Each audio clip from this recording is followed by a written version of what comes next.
Hello guys, आज हम पढ़ने वाले हैं डोमेन ऑफ कंपोजिट फंक्शन।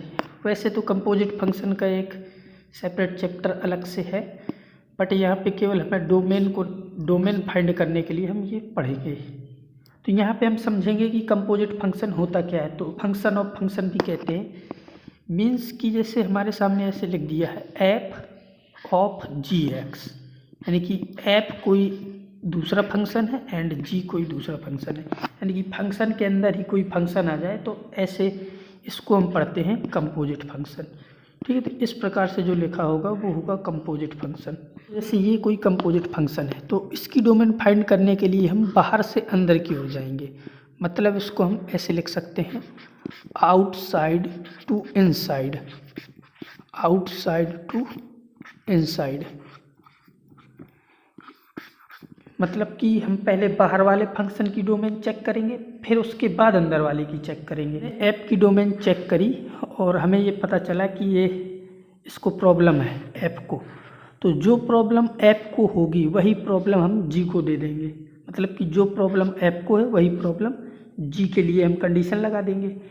और यदि ऐसा हुआ कि ऐप को कोई प्रॉब्लम नहीं है तो फिर ऐप को छोड़ के हम अंदर आ जाएंगे, फिर जी के लिए चेक कर लेंगे और जी के लिए जो भी प्रॉब्लम जी को होगी वही कंडीशन, वही इसकी डोमेन, उसी के लिए इसकी डोमेन फाइंड कर लेंगे। मान लो कि जैसे पहले यहाँ पे लिखा है ई की पावर साइन इनवर्स एक्स, ठीक है, E raise to power sine inverse X. तो इसकी डोमेन यदि हमें फाइंड करनी है आउटसाइड टू इनसाइड, तो आउटसाइड में सबसे पहले हमने ई को देखा, ये आउटसाइड, फिर ये इनसाइड जाएंगे अंदर। तो सबसे पहले हमने ई को देखा, तो ई को कोई प्रॉब्लम होती है तो इसको कोई प्रॉब्लम नहीं हुई, इसकी तो डोमेन हमेशा आर होती है। ठीक है, तो ई हर जगह डिफाइंड होता है एक्सपोनेंशियल फंक्शन। इसके बाद हम अंदर आ गए, जब ई को प्रॉब्लम नहीं है तो इसके बाद हम इधर आ गए साइन एक्स में। तो साइन एक्स को कोई प्रॉब्लम होती है तो बिल्कुल होती है, और साइन एक्स की जो डोमेन होती है वो होती है -1 to 1, यानी कि जो इसकी डोमेन हो जाएगी वो आ जाएगी -1 to +1। ठीक है, तो जो यही बताया था ना कि जो बाहर वाले को देखेंगे अगर उसे कोई प्रॉब्लम नहीं है तो हम अंदर आ जाएंगे, अंदर वाले फंक्शन को देखेंगे, जो कंडीशन अंदर वाले की आएगी वही डोमेन हो जाएगी। ठीक है, तो इसकी डोमेन हो जाएगी -1 to 1। जैसे मान लो कि हमने एक यहाँ पे सेकेंड ऐसे लिख लिया E raise to power only sine X होता, ठीक है, ओनली साइन एक्स होता, तो इसकी डोमेन फाइंड करने के लिए फिर से हम ई को देखेंगे, तो इसकी डोमेन तो आर होती है। फिर मैंने ई को छोड़ के अंदर आ गए साइन एक्स, तो साइन एक्स भी हर जगह डिफाइंड होता है और इसकी डोमेन भी आर होती है, तो इसलिए इसकी डोमेन क्या हो जाएगी, आर। ठीक है, तो समझ में आ गया होगा कि हम क्या कर रहे हैं। और समझ लेते हैं, जैसे अब एक थर्ड हमने लिख लिया यहाँ पे। मान लो कि ये कुछ इस प्रकार से है, जैसे मान लो साइन एक्स और इसके अंदर लिखा हुआ है ई की पावर एक्स। ठीक है, तो फिर से वापस इसको फिर से हम वही चेक करेंगे। तो जैसे हमने पहले साइन एक्स को देखा, तो साइन एक्स हर जगह डिफाइन होता है, इसकी डोमेन आर होती है, तो फिर हम अंदर आ गए, फिर हमने ई को चेक किया तो ये भी हर जगह डिफाइन है और इसकी डोमेन भी आर होती है, तो इसका मतलब कि इस पूरे फंक्शन की डोमेन क्या हो जाएगी, आर। ठीक है, इसके बाद एक और कर लेते हैं, जैसे चौथा है, मान लो फोर्थ आपके पास ऐसे लिखा हुआ है साइन इनवर्स ई की पावर एक्स। ठीक है, इसके लिए यदि हमें डोमेन फाइंड करनी है तो अब हम क्या करेंगे कि हमने सबसे पहले ये चेक किया कि बाहर वाले फंक्शन को कोई प्रॉब्लम तो नहीं है, तो सबसे पहले हमने साइन इनवर्स एक्स को देखा, तो साइन इनवर्स एक्स को प्रॉब्लम है क्योंकि इसकी डोमेन तो -1 to +1 ही होती है। तो हमने ये बताया था कि आउटसाइड टू इनसाइड का मतलब है कि जो प्रॉब्लम बाहर वाले को होगी वही प्रॉब्लम हम अंदर वाले को दे देंगे। मतलब कि जो प्रॉब्लम साइन इनवर्स एक्स को हो वही कंडीशन हमारी लग जाएगी ई की पावर एक्स में। तो इसका मतलब ये हुआ कि ई की पावर एक्स की वैल्यू आ जाएगी -1 to +1 के बीच में। ठीक है, तो ये आ जाएगी ई की पावर एक्स की कंडीशन। अब इसकी डोमेन फाइंड करने के लिए तो एक इक्वालिटी का क्वेश्चन है, तो इसको हम इक्वालिटी से सॉल्व करने के बजाय ग्राफ से समझ लें तो ज़्यादा सही रहेगा। तो सबसे पहले हमने यहाँ पे ई की पावर एक्स का ग्राफ बनाया, तो ई की पावर एक्स का ग्राफ कुछ इस प्रकार से हो जाएगा 0,1। ठीक है, इस पॉइंट से पास करेगा ये जो बिंदु दिख रहा है। ठीक है, तो ये हो गया e की पावर x का ग्राफ। ठीक है, अब y इक्वल टू -1 और y equal to +1 line draw कर देंगे। ये y इक्वल टू -1 लाइन। ठीक है, इसके बाद y इक्वल टू +1, तो 1 तो ये था पॉइंट, यहाँ से पास कर रहा था, तो y इक्वल टू जो +1 लाइन होगी वो यहाँ से इस पॉइंट से होके जाएगी।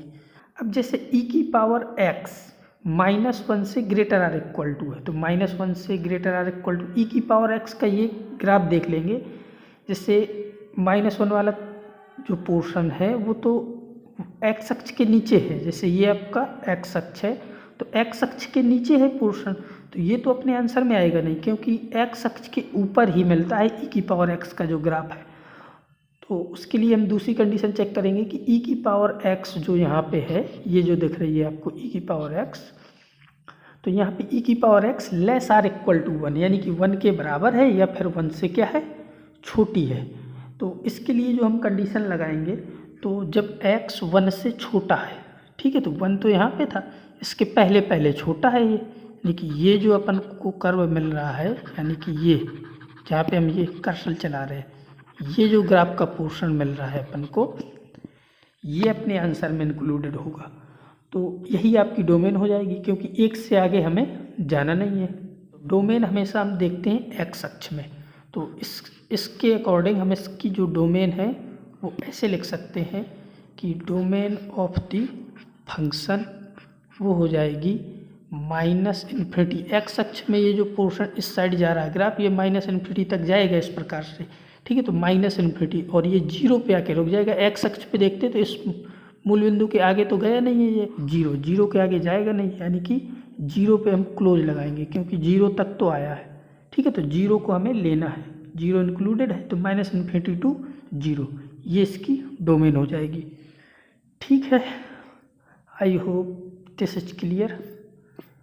तो फिर हम इसके बाद अब आगे बढ़ते हैं। तो आपको ये समझ में आ गया होगा कि कंपोजिट फंक्शन की हम डोमेन किस प्रकार से निकालते हैं, इस ग्राफ से और भी क्लियर हुआ होगा। तो अब हम कुछ और क्वेश्चन लेके चलते हैं जिससे क्लियरिटी आ जाए। हमारे पास है ये वाला क्वेश्चन, tan इनवर्स cos, ठीक है, और e की पावर √x, ये एक फंक्शन है, इसकी अब डोमेन फाइंड करना है। तो अपना तरीका तो वही है कि आउटसाइड टू इनसाइड चलते हैं। तो सबसे पहले हम देखेंगे tan इनवर्स x को। तो tan इनवर्स x हर जगह डिफाइंड होता है, यानी कि tan इनवर्स को कोई प्रॉब्लम नहीं है। तो फिर हम अंदर आ जाएंगे, तो फिर हम cos को देखेंगे। तो cos भी हर जगह डिफाइंड होता है, इसकी डोमेन तो r होती है, तो ये भी हर जगह डिफाइंड है, तो इससे भी कोई प्रॉब्लम नहीं है। फिर हम और अंदर आएंगे, फिर हमने देखा किसको, e को। तो वापस फिर से e अपना एक्सपोनेंशियल फंक्शन है, इसकी डोमेन भी r होती है, तो इससे भी कोई प्रॉब्लम नहीं है। तो फिर इसके अंदर और चल के हम देखेंगे √x को। तो जब √x को देखा तो क्या √x को कोई प्रॉब्लम है, तो बिल्कुल है, क्योंकि रूट के अंदर की जो वैल्यू है वो always greater or equal to क्या होना चाहिए, 0। तो वापस x greater or equal to क्या जाएगा, 0।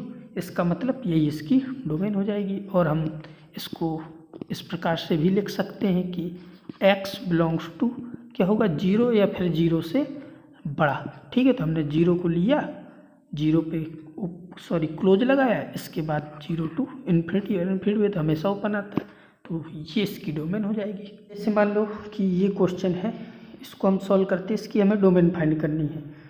तो सबसे पहली कंडीशन क्या है इसमें कि ln x - 4 should be define, ये स्वयं डिफाइन होना चाहिए। ठीक है, तभी हम इसको मतलब कि इसकी हम डोमेन निकाल सकते हैं, अन्यथा इसकी डोमेन निकलेगी ही नहीं।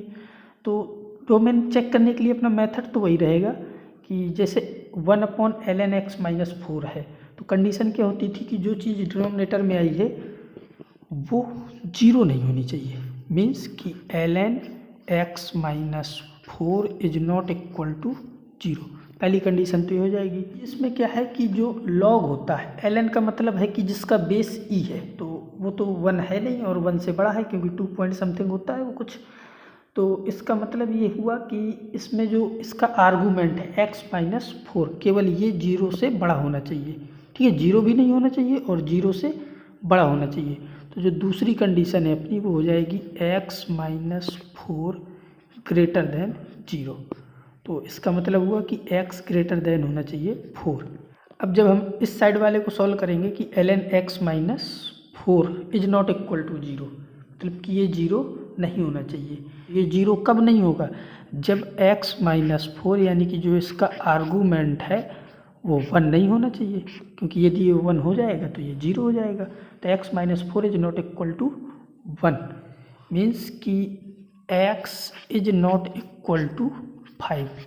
तो ये 0 कब नहीं होगा? जब x 5 नहीं होगा, क्योंकि 5 रख दोगे तो 5 - 4 1, log 1 का मान 0 हो जाएगा। तो x 5 नहीं होना चाहिए। तो अब इन दोनों कंडीशनों ने कहा क्या? ये कि इसने कहा है कि x 4 से बड़ा होना चाहिए, तो x 4 से बड़ा होना चाहिए बट 5 नहीं होना चाहिए। तो इसकी जो डोमेन होगी वो हो जाएगी x बिलोंग्स टू 4 नहीं है। देखो 4 से बड़ा होना चाहिए, लेकिन ये तो नहीं कहा कि 4 होना चाहिए। 4 से बड़ा होना चाहिए बट 5 नहीं होना चाहिए। तो 5 में हमने ओपन लगाया यूनियन, और 5 को लेना नहीं है तो 5 को छोड़ दो और फिर इन्फिनिटी तक सारी वैल्यू। ठीक है, तो ये अपनी डोमेन हो जाएगी। देखो केवल यहाँ पे 5 को छोड़ा गया है और 4 से सारी बड़ी वैल्यू ले ली गई हैं। तो इस प्रकार से इसका आंसर हो जाएगा। या इसको लिखने का एक तरीका और है, x बिलोंग्स टू, मतलब कि हमने 4 से इन्फिनिटी तक की सारी संख्याएं ले ली 4 to इन्फिनिटी, बट 5 नहीं लेना। तो करली ब्रैकेट में इसको 5 को हटा दो, केवल 5 को हटाया गया, बाकी सारी वैल्यू ली गई। तो इसका एक मतलब कि आंसर तो एक ही है बट लिखने का एक तरीका और ये फॉर्म चेंज हो जाएगी इसकी। ठीक है, तो